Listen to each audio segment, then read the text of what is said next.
Welcome back to the Succeed with Dyslexia YouTube channel. In this series, we discuss news and topics that go on in the dyslexic community. So make sure you like this video, subscribe, and hit that notification bell so you don't miss any of our future videos. Here are the topics that we're going to cover in this episode. The British Dyslexia Association Smart Award and their winner, the Cheshire Constabulary. Afterwards, my conversation with Katrina Cochrane, the director and founder of Positive Dyslexia. And lastly, my interview with Ruby Tandoh, who is a cookbook author and food writer. We'd also like to show a quick video for our campaign, Go Red for Dyslexia. We often associate the colour red with mistakes, corrections, disapproval and crossings out. It's time to change the narrative and take back the feelings of shame and low self-esteem that so many learners with dyslexia feel. That's why, this Dyslexia Awareness Month, we want you to go red for dyslexia. We're taking back the colour red's meaning to promote dyslexia awareness on an international scale. We want to make red something we're proud of, inspired by so many amazing parent-led associations working around the world. Will you join us? The Cheshire Constabulary wins British Dyslexia Association Smart Award. The Smart Award recognizes and promotes good practice for supporting the needs of people with dyslexia and those of us who are neurodiverse. Most organizations will have at least one or two staff members who learn and think differently on their books. And often, but not always, they can feel challenged by some aspects of their role. This can lead to a number of unhappy outcomes. Neurodiverse talent can feel isolated or pushed out of mainstream workflow models, and could even struggle with their assigned tasks and responsibilities. Many people could also find themselves frustrated at not working to their full potential, and being able to contribute to the degree that they'd like to when it comes to creative working and finding solutions. The SMART Award is designed to recognize places of employment that make an ongoing commitment to make sure that dyslexic and neurodiverse people are being supported in their day-to-day work, and promoting good practice when it comes to addressing issues of dyslexia and neurodiversity in the workplace. The Police and Crime Commissioner of Cheshire, John Dwyer, had this to say on the achievement. I'm extremely proud of Cheshire Constabulary for winning this award. It demonstrates how the Constabulary empowers those who wish to join. This award goes to show that here in Cheshire, we're breaking down barriers that people may think prevent them from having a policing career. I hope this news encourages and empowers those in our communities who want to join the police to take the leap of faith and join the Cheshire Constabulary family.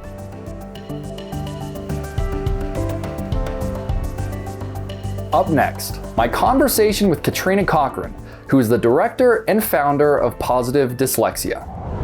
Welcome everyone, I'm Jeff Seville and I'm here with Katrina, who is going to be speaking a little bit about who she is and what she does for the dyslexic community. So Katrina, I'll hand it over to you. Hello, my name is Katrina Cochrane. I am the owner and director of Positive Dyslexia Limited that I set up when I left the British Dyslexia Association 5 years ago. And I was head of education and policy at the British Dyslexia Association.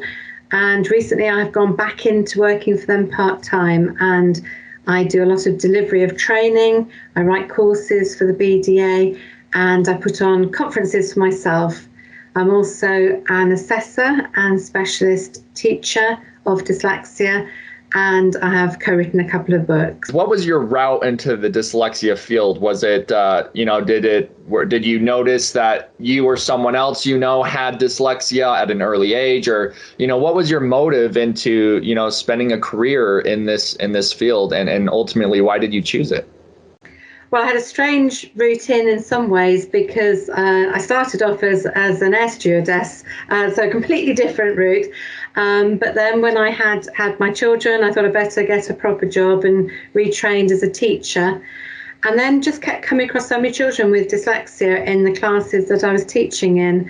And in this country, in the United Kingdom, there's nothing mandatory in initial teacher training courses to train teachers to be able to identify dyslexic children or to be able to support them. There are some things in the initial teacher training courses which are you can choose to do, but nothing mandatory. So many teachers like myself go out into the classrooms and we're not able to spot the child with dyslexia or know strategies to support them. And in my case, it was a case of the head of department just saying to me, well, just give them the coloured overlay. That was it. That was the only resource we had. And I thought, well, I've got to go back and do some more training. And I did a course which led to a diploma, postgraduate diploma in dyslexia and literacy. And at that point, then I went into work for the Dyslexia Institute, which is one of the main dyslexia charities in the UK at the time. Well, that's awesome with everything you're doing to and for the dyslexic community and education. Now speaking of education, unless somebody hasn't gone outside, we have been living in a pandemic for well over a year now, and that's impacted the whole world, obviously. But have there been any specific impacts that you've seen with individuals who are neurodiverse or have dyslexia in terms of education in conjunction with the pandemic? I've seen good and bad things. I do a lot of assessing of children and adults. I've seen children who haven't picked up a book in a year. But I've also seen some positives whereby some children have been allowed to go at their own pace, learn at their own pace. The pace in a class full of 40 children is often really quick, and teachers don't get time to do the overlearning, the reinforcement that a child with dyslexia needs. So being at home during lockdown has been positive for some children. They've been able to do the movement breaks they need. They've been able to work when they want to work. So those things have been quite positive, but it's integrating those good things and things that haven't been so good back in now in the new term to try and support these children as much as possible now, I think. So my last question for you is you have a conference coming up in November. 2 years ago, in November 2019, we had our first conference in Liverpool, and we had about 200 teachers come to Liverpool from all over the country, even from abroad, and it was a fantastic opportunity for everyone to come together, share best practice and listen to these fantastic speakers. Obviously last year we couldn't have the conference, but we're really pleased that it's going to start again this November on the 11th and get together all those people who are just desperate to meet with each other and talk with each other, and it's going to be a fantastic event, I hope. Fantastic. Well, what advice, and just wrapping up here, what advice would you give to an individual who's coming to this conference? What would you say to them in order for them to get the most out of this experience, whether it's should they come seeking with answers with questions they have and whatnot? Like, what can they be expecting as they come? Last time we had mainly classroom teachers, we had teaching assistants, we had some parents come along.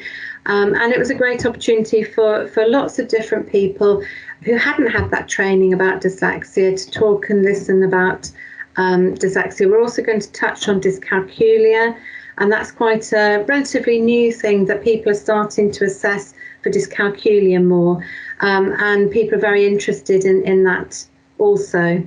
So I think it's just come along, meet assessors, meet specialist teachers, meet classroom teachers, and come have a nice lunch and interact again. I think that's the main thing. Fantastic. Yeah. Well, thank you so much for having this conversation. Always happy to talk about dyslexia and trying to improve things for people. In our last segment, my interview with Ruby Tandoh, who is a food writer and cookbook author. Hi everyone, I'm Jeff Seville and I'm here with Ruby, and she's going to talk a little bit more about herself and what she does. So without further ado, I will hand it over to her to introduce herself. Hi everyone, I'm Ruby Tandoh and I'm a food writer and cookbook author. Awesome. Ultimately, I want to know what your thought process was behind Cook As You Are as a book. So I've been kind of a food writer and a recipe writer for a few years now. And part of that has been writing recipes for like newspapers and magazines, and some of it's been for books. And I had the opportunity to write this book, which is my third cookbook. And I knew I wanted to do something a bit different, because quite often the recipes and the kind of the places that I've written the recipes for have been pretty exclusive. And so they've been for people who are like hardcore foodies, like they kind of are very comfortable with a conventional recipe format, and they know about all these different ingredients and all of this kind of stuff. And I knew that with Cook As You Are, I wanted to do something that was a bit more accessible and affordable and inclusive. And, you know, I mean, it does what it says on the tin. It's about cooking as you are. I'm not cooking to kind of try and meet some aspiration of who you're going to be tomorrow or next week or next month. That's fantastic. I love that. Where did the idea come from to do a second adapted copy of Cook As You Are? So I'd written the main cookbook, the kind of main version of it, which is over 100 recipes, and it's really it's simple and it's inclusive, but it still follows a conventional recipe format. So that's quite wordy. Most of the instructions are text-based, because that's kind of the medium that I work in as a writer. But I knew that that format, even though I'd done my best to make it accessible, still wouldn't be accessible for some people. And so that's where the easy read adapted format came in. So it's much smaller, it's just 10 recipes, and I kind of assembled it myself away from the help of the publishers, which was quite a challenge, but it was really, really an amazing learning curve, because what I had to do was take pictures of all the ingredients, the equipment, every stage of the recipe, so that for this particular easy read version, I could have it as kind of a photo guide. So with minimal text, minimal written word, and maximal kind of other ways of sharing that knowledge and other ways of making clear what the instructions were. And that version, the easy read version, is for people who really, really struggle with reading or following complex instructions. So that's going to be some neurodiverse people, some people with learning disabilities and things like that. So that was kind of the thought behind that. It seems like you kind of saw a gap, so to speak, in the industry, or a void in which you could help, connect those two different things, to really help people who are neurodiverse or have dyslexia, have access to material that, is easier for them to understand and move forward with. Whenever I get inspired to do something, ultimately my inspiration is rooted in a problem to be solved, if that makes sense. Yep. And so with this, and in helping fill a gap, you may have seen, to help people who are neurodiverse. Where was your inspiration for all this? Was it just simply to help people? So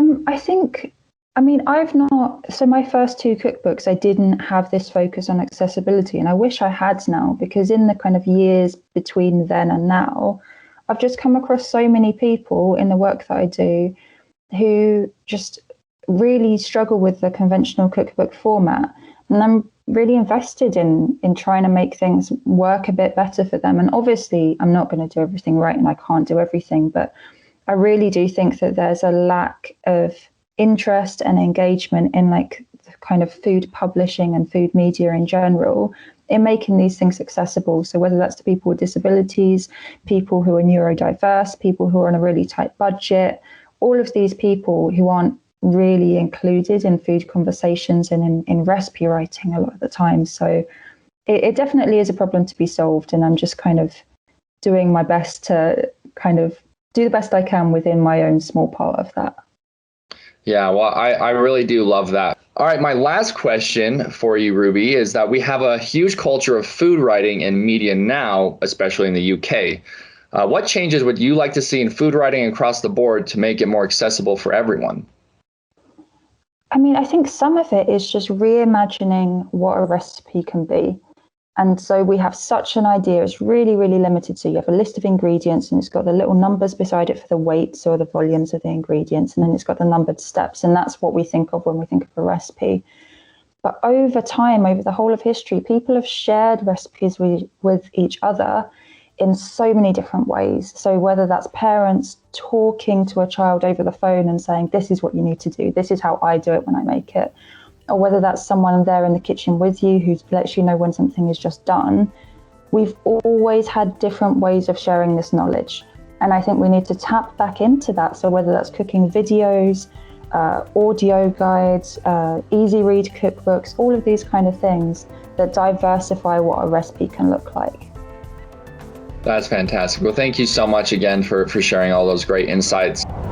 That brings us to the end of this episode. If you found this informative, please consider liking this video, subscribing, and hitting that notification bell so you don't miss any of our future videos. If you have a question, leave it in the comments below. We'd like to thank Scanning Pens once again for sponsoring this episode. And as always, thank you so much for watching.